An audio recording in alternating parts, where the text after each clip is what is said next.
we're ready. So, working with,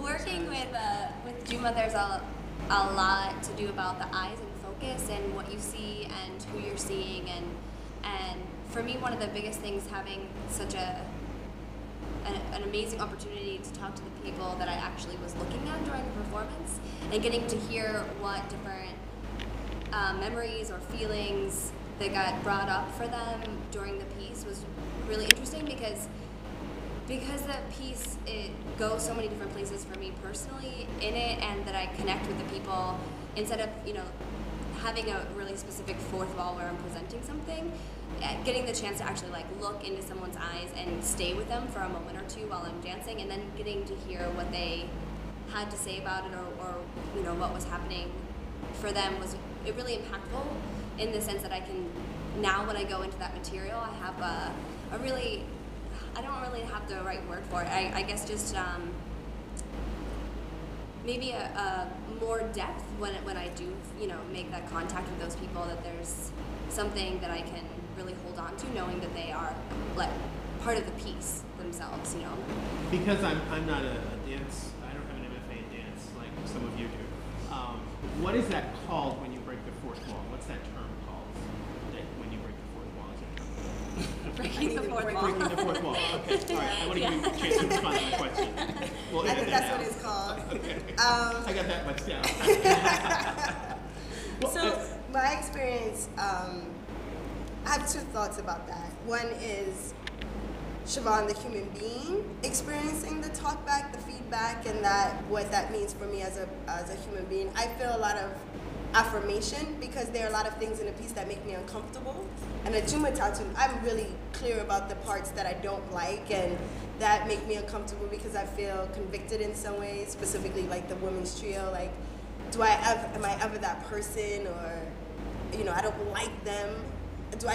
Am I not liking them because I've been that person, and why have I been inspired to be that person? So I feel some kind of way about the women's trio. So as a human being, hearing other people talk about that, I feel really good that, some people are really uncomfortable about that. So about that section or other sections, and hearing other people okay, what I'm feeling as a human being, what Juma is poking at, and what he's trying to uncover, and, he's trying to get underneath and provoke some thought or visceral experience. I'm exploring that with the audience because there are times when I'm a performer and there are times when I'm a witness to what's happening on stage. And as a human being, it's good. I like hearing other people agree with me. And as a performer, it's a real challenge because in my experience, I get to hear a lot of people's experiences and, okay, how do I heighten that, or how do I pull back from that? And, incorporating what Juma's feedback, and then hearing all of these other ideas. As a performer, I have to make specific choices about what I hold on to and what I let go of. Because if I'm trying to adhere to everyone's experience and perception, or what is not working for them or what is working, I feel idiosyncrasy. So, it's twofold. I feel like I get to be blessed as a human being, and I get to be challenged as a performer, and have to balance that experience. Because we are both in the performance. I feel like when we're really committed to Flatland, you are both the performer and the witness and human being. And it's a challenge. It's a real challenge. So you're both sort of audience member and participant, Yeah. and that's the really unusual part about the audience, the traditional audience, right? Because all of a sudden they're normally sitting watching, but then there's this other part, right, of Flatland where they actually become a part of the work. Right. And that was idiosyncrasy to me, Right. right? So Right. steal the pun. Right. But I was like, oh my God, she's sitting next to the person I'm with, and she's talking to him a mile a minute, and he's not responding, and people didn't know what to do. He was very mad. So he was what? He was mad. He was mad. He was mad. He's part of the Brothers Network, Yeah. so it's all good. I don't think he was mad. I think he was Right. flipped out, He which is was. why people should come and see this Right. work, right? Because they'll have a number of different ranges, right, Right. of responses. Right. And that's what's so unique. So when you think about the future of idiosyncrasy, right? And so where do you see it going, and where do you see this work going, and where do you see the company moving towards? This is great because you get like the behind the scenes. You get to be privy to some of the discussions that are still being figured out. Some of the things that we're still trying to figure out where it's going. I know that for me, as the founder, I feel like there's right now, one of the things that we're trying to do is transition away from idiosyncrasy, just having Jumatatu's name on it. I don't want to be known as, idiosyncrasy. I want to be able to. that. Right. I want to be able to have, my own artistic life outside of the company. I want this company to be something that has a specific performative goal. And then, so that's one of the things from my standpoint as the artistic director. I'm trying to figure out how we can continue to curate seasons where we'll be able to have other choreographers from the company setting evening length works, have other internationally renowned choreographers come in and set work on our company, and continue the generation of these socially relevant, physically invigorating pieces in that way.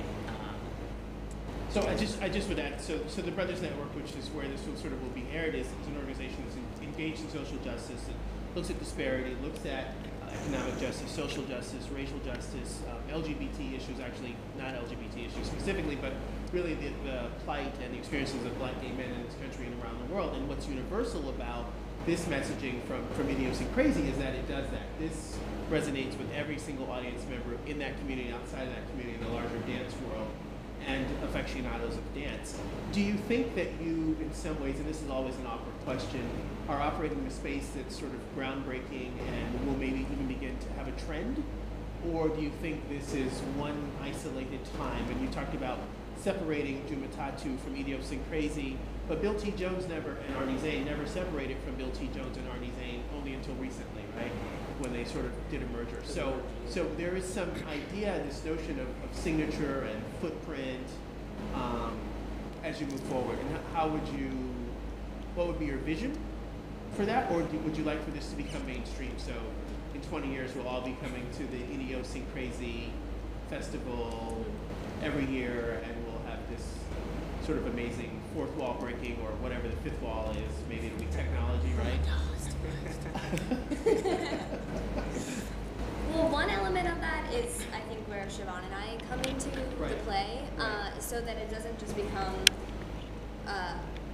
like Juma trying to keep the whole thing running on its own, like his own energy and all of that. And there's at least the three of us right now, and maybe in the future even more people that are adding their own interests and dynamics and to kind of keep the pot bubbling. I think that's part of maybe the trend that's interesting that to me, in the work, is that because it creates a skeleton or like a framework of we're making work that has like social phenomena in mind, and we also are challenging performance in as many ways as possible. And then when you look at that framework, what am I interested in as a dance maker to put within that framework and make something new for myself? And then I have this palette of people that are interested in continuing that kind of work. So I already have this group of people that are interested in making that sort of work. So I have to start from scratch. Right. So it's really something that I feel like I want to put a lot of energy into, so that it can become that I think what's groundbreaking about this, I think it is groundbreaking. I don't think I agree with you. I think it's really revolutionary, and I think it has a lot to do with who Jumatatu is, and I compare it a lot to his history and his family and his background. So if you go to the Poe house in West Philly, they're like, how many rooms are there? Like 15? So there are lots of houses and little pockets of like communities happening. So there's like an uncle and a partner, a brother and a partner, a brother, a sister, mom and dad, someplace else. Like all of these little worlds happening. And I think what Jumatatu is envisioning is, I think it's really crazy and challenging and really bold and daring. I think that he started this thing, and then he's constantly saying, what do you think? And what do you think? And what do you think? With no hierarchy of what's important and who's important and value of opinion. And I think that's really crazy, and I think it's really challenging, and I'm curious to see how it all evolves and the snowball effect of it. But I can trust it and go with it because it's coming from a really genuine place, and I only believe it because I've seen where he comes from. and how his collective operates. Because if it was anybody else, I wouldn't believe it. I'm like, he really is trying to give releases power. So it's really a flat line. Right? Yes, it really is. It's really a flat line. And when he feels himself peaking a little bit, he's like, okay, I'm trying to figure. Like we have whole Google, documents of everything that he's working on, and I'm like, really, Juma, do you want my input on all of these things? That's what I'm thinking in my head. But because he's taking the time to do it, I have to take the time to look through it, to respond, to interact. So it is constantly going, which is, I think, is revolutionary. I feel like his ego, it's somewhere, but it's not consistently existing in this space. And so as we build our communication styles, right, and we can tweet and comment and Facebook and comment, I mean, it sounds in some ways that you're using that aspect of technology in your creative process, right? And that kind of brings us back just a little bit to the work as we close out. Tell us about the role that technology plays in your. And speaking of role of technology, remember to always turn off your cell phone when you're doing this. So go ahead and respond. So that was my real life. I told him to call right at this point when I mentioned technology. Oh, that's brilliant. That's how we work. That's how we work. So Juma, tell us about the role of technology in Flatline, and then remind us again when the show is and when we can look out for other works from Idiosyncrasy. So technology for Flatland, one of the initial things that I was thinking about was how a lot of our reality right now exists on these flat screens. These surfaces that, in this world, there's not really two-dimensionality, but, I was imagining them as these two-dimensional surfaces, and then what happens when we're condensed into something that's a lot flatter than all of our depth, what we offer. And so I think that essentially that's what Flatland is about.